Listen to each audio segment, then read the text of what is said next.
Hi, let me tell you about another great Manning book, Cloud Native Spring in Action with Spring Boot and Kubernetes, written by Thomas Vitale.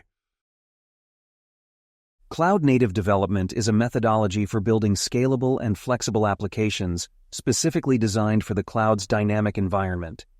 It utilizes technologies like containers and microservices, managed with tools such as Spring and Kubernetes. While often confused with terms like Agile and DevOps, cloud-native uniquely focuses on cloud-specific design and operation. Cloud-native, a term introduced by Paul Fremantle in 2010, describes applications specifically designed to leverage the cloud's unique capabilities, rather than simply being moved there through lift and shift methods. The Cloud Native Computing Foundation, CNCF, defines these applications as enabling scalable, dynamic operations across various cloud environments. This concept is encapsulated in the 3 Ps. Platforms operate on dynamic, distributed cloud environments. Properties are scalable, loosely coupled, resilient, manageable, and observable. Practices involve automation, continuous delivery, and DevOps for frequent, predictable changes. The cloud provides on-demand access to shared computing resources, managed by providers like AWS or Microsoft Azure. It offers elasticity, allowing for dynamic resource allocation. Cloud services can be private, public, or hybrid, with service models including infrastructure as a service, IaaS, container as a service, CaaS, platform as a service, PaaS, function as a service, FaaS, and software as a service, SaaS. Cloud-native applications are characterized by scalability, loose coupling, resilience, observability, and manageability.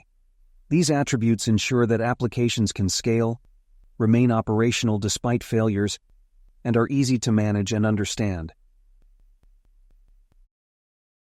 Cloud-native technologies are underpinned by a culture of automation, continuous delivery, and DevOps.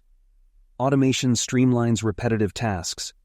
Continuous delivery ensures software is always ready for release.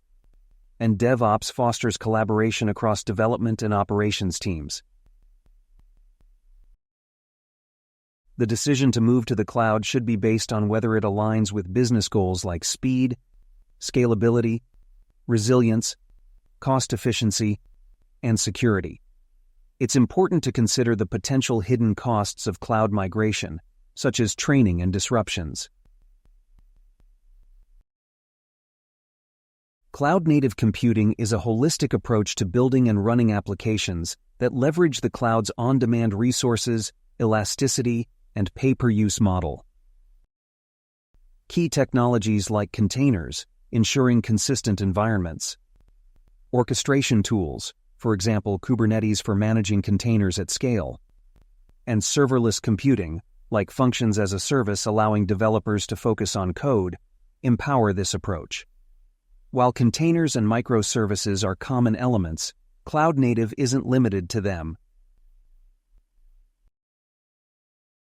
Cloud-native applications are built on a foundation of 3 key architectural elements: application services, loosely coupled stateless units; data services, stateful components like databases; and interactions, communication methods such as HTTP, gRPC. We transition from monolithic to microservices architectures, emphasizing service-based architecture for cloud-native applications. This involves designing stateless application services and stateful data services, ensuring loose coupling and high cohesion. Communication between services can be synchronous, request-response, or asynchronous, event-based, which can impact scalability and fault tolerance. Get this book at manning.com